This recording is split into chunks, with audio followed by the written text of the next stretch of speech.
बड़ ठाकुर एही मंदिर रे विराजमान करिथिबारु एहाकु अनेक बड़ देउल नाम रे मध्य संबोधन करिथांती। बड़ ठाकुर हे बड़ ठाकुर।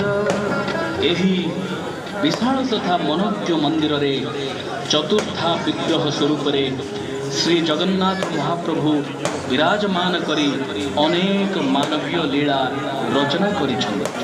12 मासरे 13 पर्व श्रीमंदिर रे अनुष्ठित ग्रीष्म प्रवाहरु रक्षा पाइबा पाई नरेंद्र पुष्करिणी रे चंदन यात्रा बा नौविहार करंती महाप्रभु। ज्येष्ठ पूर्णिमा रे स्नान वेदी को विजय करी समग्र मानव समाज सम्मुख रे 108 गड़ु जल रे प्रत्यक्ष स्नान करंती।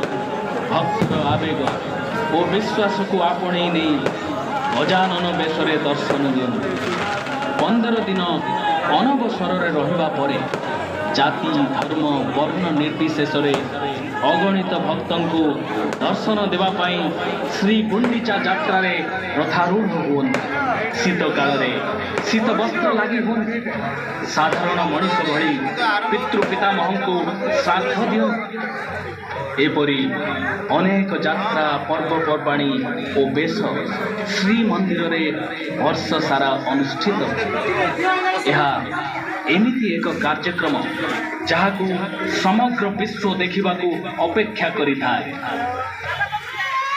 ताहा हेउछि रथ यात्रा। एहाकू गुंडीचा यात्रा बा घोष यात्रा मध्य कुहाजाए। प्रत्येक वर्ष आषाढ़ मास शुक्ल पक्ष द्वितीया तिथि रे एहाकू पालन करा। वाह वाह कि उत्सवमय अवसर। नारायण नारायण।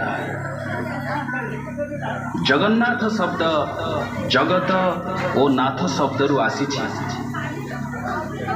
जार अर्थ हेउछि सारा ब्रह्मांडर भगवान। से हेउछन्ति विष्णु जगतर पालन कर्ता। से चकाडोला चका नयन ओ दारु ब्रह्म मध्य। नारायण नारायण नारायण। कहा तुम कोई कोई